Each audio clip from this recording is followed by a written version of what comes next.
싸우는 심리학 제5부 병든 세상을 변혁하라. 한국 사회에서 가난 그리고 돈 없는 사람에 대한 차별과 멸시는 정신적 고통의 최대 원인이 되고 있다. 이런 조건에서 모든 성인에게 최저 생계비가 지급된다면 상당수의 한국인들은 생존 공포를 비롯한 여러 부정적인 감정에서 해방될 것이다.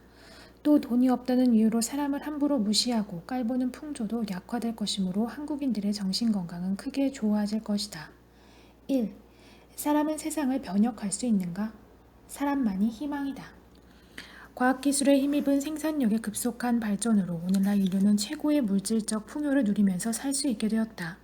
그러나 정신적으로는 과거보다 훨씬 위태로운 상황에 몰려있다. 현대 자본주의 사회의 정치, 경제, 사상, 문화 등은 여전히 반민중적, 반인간적이고 극악무도한 범죄와 세기말적 병리 현상이 급속히 증가하고 있다. 그 결과 현대인은 고립감, 무력감, 권태감, 무가치감 등에 짓물려 삶을 사랑하지 못하게 되었다. 새로운 기술 개발에 힘입어 짐승과 인간의 육체적 에너지는 증기와 석유, 전기 에너지로 대체되었고, 인간은 통신 수단을 만들어 지구를 한 대륙의 크기로 축소시켜 한 집단의 운명이 전체의 운명이 되는 사회 속에서 인류를 살게 하였다. 인간은 또 사회의 모든 구성원들이 최고의 예술, 문학, 음악을 즐길 수 있게 하는 놀랄만한 방안을 만들었으며 생산력을 개발하여 모든 사람이 적은 시간의 작업으로 넉넉한 생활을 즐길 수 있게 했다. 이렇게 보다 새롭고 보다 풍요하고 보다 행복한 시대에 접어들었는데도 지금의 인간은 그들의 당대뿐 아니라 아들, 딸들의 세대까지도 전례 없는 위협 속에 떨고 있다. 어떻게 된 셈인가? 프롬은 자본주의 사회가 인간 본성에 어긋나는 극히 부조리한 사회라고 생각했다. 선진 자본주의 나라들은 먹을 게 남아 돌아서 잉여 농산물을 보관하는데 막대한 돈을 사용하거나 그것을 바이오 연료로 만들어 자동차 연료로 사용하고 있는데 후진국의 국민들은 굶주림과 영양실조로 죽어가고 있다. 선진 자본주의 나라들에서 남아도는 식량을 후진국에 주면 그들의 식량 부족 문제는 금방이라도 해결할 수 있는데 그렇게 하지 않는다. 이것은 부조리하지 않은가? 한국 사회의 경우 대부분의 부를 독점한 극소수 지배층은 온갖 사치를 다 누리며 살아가는 반면 대다수의 국민은 뼈 빠지게 일해도 생계조차 유지하기가 빠듯하다. 극소수의 지배층이 독점하고 있는 부를 국민들에게 골고루 나눠주면 빈곤 문제는 금방이라도 해결할 수 있는데 그렇게 하지 않는다. 이것은 부조리하지 않은가? 현대 자본주의 나라들의 높은 생산력을 잘만 활용하면 모든 인류가 의식주 걱정 없이 살 수 있다. 그런데 미국에서의 거의 5천만 명에 달하는 사람들이 정부나 사회단체의 급식 보조가 없으면 굶주려야 한다. 이것은 부조리하지 않은가? 다수의 사람들이 자가용과 스마트폰을 소유하고 있는 등 한국인들은 과거와는 비교할 수 없는 물질적, 기술적 풍요를 누리며 살아간다. 하지만 한국인들은 과거보다 더 서로를 불신하게 되었고 서로를 더 두려워하고 나아가 증오하게 되었다. 사회제도나 정책을 바꾸면 서로 싸우지 않고 사랑하면서 살아갈 수 있는데 그렇게 하지 않는다. 이것은 부조리하지 않은가? 자본주의 사회는 무엇이 인간에게 도움이 되는가가 아니라 무엇이 체제의 성장에 도움이 되는가를 중심에 두는 사회, 즉 사람보다는 경제 성장, 본질적으로는 자본가의 이윤 추구를 더 중시하는 체제이다. 이런 제도 하에서 사람은 필연적으로 경제의 노예, 물질의 노예로 전락한다. 사람이 자본 위에 있는 게 아니라 자본이 사람 위에 군림하게 되는 것이다. 이것이 바로 자본주의 사회가 온갖 부조리를 낳게 되는 기본 원인이다. 사람은 본성적으로 주인이 되려 하지 노예가 되기를 원치 않는다. 그러나 자본주의 사회는 사람을 자본의 노예, 돈의 노예로 만들기 때문에 사람은 자기 본성을 실현할 수가 없다. 그 결과 자본주의 사회가 지속되면 될수록 사람은 정신적으로 병들게 된다. 프롬은 이런 사태를 수수방관할 수 없었기에 인간을 병들게 해야만 비로소 경제가 건강해지는 현재의 사태에 종지부를 찍어야 한다고 호소했다. 또한 프롬은 19세기에는 신은 죽었다라는 것이 문제였지만 20세기에는 인간은 죽었다는 것이 문제다라고 선언했다. 20세기의 인간은 이미 사회적 존재로서는 죽었고 그것이야말로 가장 큰 문제이다. 21세기인 지금도 사정은 마찬가지다. 인간 본성에 맞게 살지 못하고 있는 비인간화된 인간은 결국 미쳐서 장기적으로는 활력에 찬 사회를 유지할 수 없게 된다. 인간 본성이 지속적으로 유린되면 사람은 결국 미친다. 사람이 미치면 사회도 미치게 되어 결국 사회가 멸망하게 될 것이다. 현대 자본주의가 인류를 멸망의 문턱으로 이끌어가고 있는데도 인류의 생존을 위한 진지한 계획은 전무한 상황이 계속되고 있다. 인류는 인간 본성을 회복하기 위해 분연히 일어서야만 한다.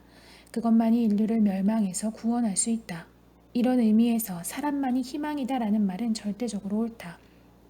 인간이 근본적으로 변혁되어야 하는 까닭은 윤리적, 종교적인 요청이나 현대사회의 병적인 특성에서 기이한 심리학적인 요구 때문만은 아니다. 그것이 바로 인류 생존의 조건이기 때문이다. 정신개조인가, 사회개조인가? 현대인은 정신적으로 심각하게 병들어 있고 사회도 마찬가지다.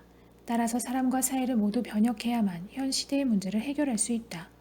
이 점을 정확하게 인식하지 못한다면 온갖 노력이 모두 물거품이 되어버릴 것이다. 문제를 풀 수 없는 곳에서 문제를 풀려고 하는 것은 시시포스의 신화와도 같은 것이다. 그것은 사람을 절망시키고 너무나 많은 에너지를 필요로 한다. 절대로 해결될 수 없는 방식으로 해답을 찾으려고 노력하고 있다는 사실을 모르는 한 갈수록 자신이 무력하다고 믿게 되고 자신의 행동이나 노력이 소용없음을 믿게 되고 매우 실망하게 될 것이다. 고통에 겨워 몸부림치고 있는 현대인들은 그것에서 벗어나 보려고 돈과 성공을 추구하기도 하고 쾌락에 빠져보기도 하고 힐링 산업에 기대어 보기도 한다.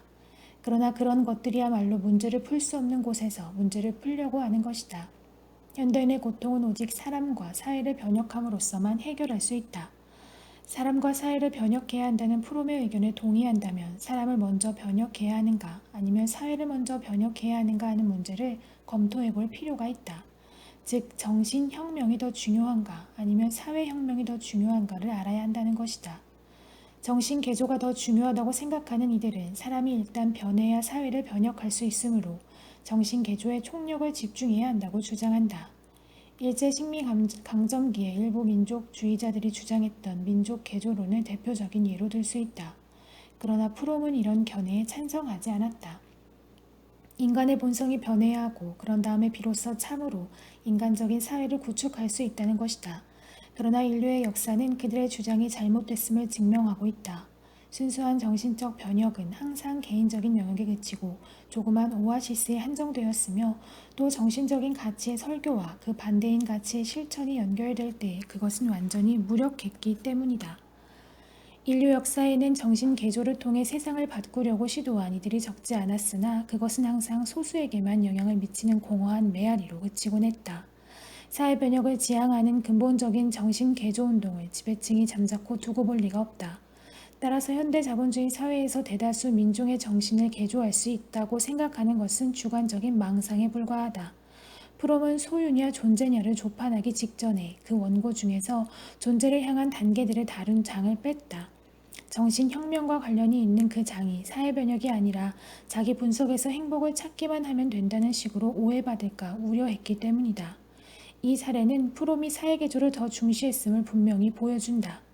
사회개조가 더 중요하다고 생각하는 이들은 사회혁명 혹은 사회개조에 성공해야 사람도 개조할 수 있다고 생각한다. 사회는 대다수 사람들의 심리에 결정적인 영향을 미치므로 사회개조에 성공해야 비로소 완전한 정신개조가 가능하다는 것이다. 사회개조의 첫걸음이자 열쇠는 극소수의 독점 자본가 계급이 거머쥐고 있는 권력과 자본을 민중에게 되돌려줌으로써 민중을 권력과 자본의 주인이 되게 해주는 정치혁명이다.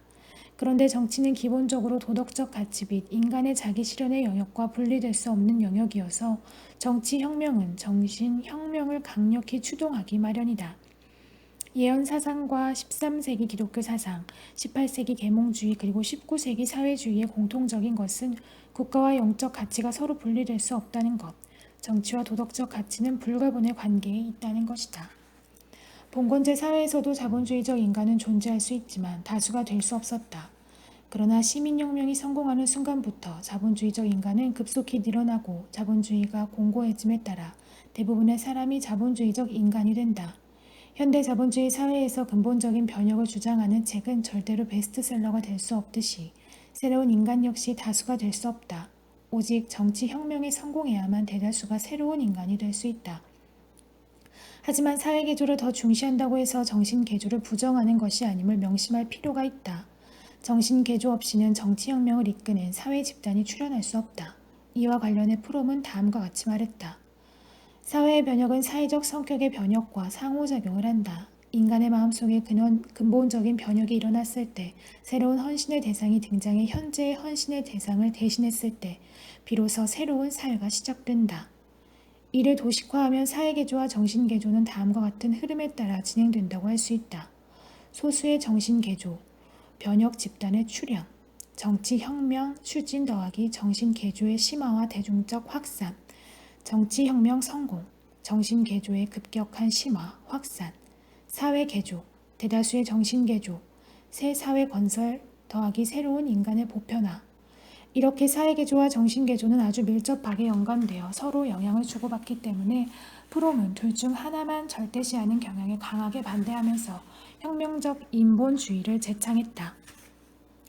교회는 아직도 대체로 내면의 해방에 대해서만 이야기하고 진보주의자들은 공산주의자들에 이르기까지 정당들을 외부의 해방에 대해서만 이야기한다. 유일하게 현실적인 목표는 총체적 해방인데 이러한 목적을 근본적 인본주의라고 불러도 좋을 것이다. 사람과 사회를 모두 변혁하려면 정치혁명에 집중하면서도 다양한 영역에서 동시적으로 변혁을 추진해야 한다. 그래야만 인간 본성이 원만히 실현될 수 있고 사람이 정신적으로 건강해지고 행복해질 수 있다. 정신건강은 산업적, 정치적 조직과 정신적, 심리적 경향, 인격 구조, 그리고 문화적 활동 등등의 여러 영역에서 동시적인 변화를 일으켜야만 얻을 수 있다. 프롬은 현 체제 내에서 정치혁명을 성공시키기 위해서라도 최대한 정신혁명을 추진해야 한다고 주장했다. 그에 의하면 다음과 같은 조건들이 정신혁명에 도움이 된다. 1. 우리는 고통스러워하고 있으며 그 사실을 안다. 2. 우리는 불행의 원인을 인식하고 있다. 3. 우리는 불행을 극복하는 방법이 있음을 인정한다. 4. 우리는 불행을 극복하기 위해서는 현재의 생활 습관을 바꾸어야 하며 어떤 생활 규범을 따라야 하는지 안다. 혁명적 인본주의의 탄생. 프롬이 사람과 사회의 변혁을 줄기차게 주장한 이유는 다른 데 있지 않다. 그것은 땅바닥에 떨어져 있는 인간의 존엄성을 회복하고자 함이다. 사람은 그가 사회적 존재로서 살아갈 때, 즉 사람답게 살아갈 때 비로소 존엄한 존재가 된다. 사회적 생명이 시들어 동물적인 생명만 남아있는 조건에서 인간의 존엄성이란 어불성설이다. 따라서 인간 본성에 뿌리박고 있는 동기를 원만히 실현할 수 있는 세상에 살아야만 사람은 존엄성을 회복할 수 있다. 사람은 권력과 자본의 주인이 됨으로써 최상의 높이에 있어야 하고 이웃과 공동체를 사랑하면서 살아갈 수 있어야 하고 양심적으로 살 때 가장 높은 사회적 평가를 받아야 하고 모든 허위와 불의를 비판하고 마음껏 진리를 탐구할 수 있는 자유와 권리를 보장받아야 하고 사람의 성장에 도움이 되는 건전한 문화생활을 영위할 수 있어야 하고 사회에 기여할 기회를 보장받음으로써 자존심을 유지할 수 있어야 한다. 혁명적 인본주의는 모든 사회, 즉 경제적 조치에 있어서 최상의 가치는 인간이고 인간의 탄생을 완성시키고 인간의 인간화를 완성시키는 것을 역사적 목표로 한다. 그것은 사람 중심의 세상을 만듦으로써 사람을 최상의 높이로 발전시키자는 사상인 것이다. 혁명적 인본주의의 핵은 사람을 사랑하자는 데 있다. 사람에 대한 사랑의 본질은 인간 본성에 대한 사랑이므로 혁명적 인본주의란 결국 인간 본성을 사랑하고 그것을 최대한 발양시키자는 사상이다. 때때로 미래에 대해 비관적인 어조로 말하기도 했지만 프롬은 죽을 때까지 혁명적 인본주의의 깃발을 내리지 않았다. 그는 언젠가는 인류가 병든 세상의 변혁에 성공할 수 있을 것이라고 굳게 믿었다. 프롬이 변혁에 대한 신념을 포기하지 않을 수 있었던 것은 그가 사람을 믿었기 때문이다. 자본주의 사회의 수호자들은 사람은 본성적으로 이기적이어서 오직 돈만이 사람을 움직이게 만들 수 있다고 믿는다. 이기적인 태도가 우위를 차지한 결과 우리 사회의 지도자들은 사람들이 물질적 이익에 대한 기대, 즉 보수만이 사람들에게 행동의 동기를 준다고 믿게 되었다. 아울러 사람들은 연대와 희생에 대한 호소에는 반응하지 않을 것이라고 확신하게 되었다. 철저히 다른 사회경제적 구조와 철저히 다른 인간성에 대한 시각만이 매수가 사람들을 움직이는 유일한 방법이 아님을 보여줄 수 있을 것이다. 사람과 사회를 변혁해야 한다는 주장에 현대인들이 냉소적이고 회의적인 반응을 보이는 까닭은 무엇보다 사람을 불신해서이다. 인간 본성을 이기주의로 보는 한 아름다운 세상이란 완벽한 개소리로 들리기 마련이다. 하지만 인간 본성이 자주와 자유를 추구하고 세상을 개조 변혁하려 하면 의식의 힘으로 스스로를 지휘 통제하는 것임을 아는 사람에게 아름다운 세상은 필연이다. 결국 진보적 운동을 지지하는가 반대하는가는 사람을 신뢰하는가 아니면 불신하는가에 달려있다. 역사를 통틀어 진정한 의미의 진보적인 모든 운동은 인간에 대한 신뢰를 그 바탕으로 하고 있다. 인간에 대한 신뢰야말로 민주주의와 사회주의의 가장 본질적인 요건인 것이다. 사람에 대한 신뢰란 곧 인간 본성에 대한 신뢰이다. 인간의 본성이 아름다운 것, 기꺼이 사랑할 만한 것임을 확인하려면 나부터 인간 본성을 회복해야 한다. 내 안에서 울부짖고 있는 인간 본성을 보지 못하는데 어떻게 사람에게 인간 본성이 있음을 확신할 수 있겠는가?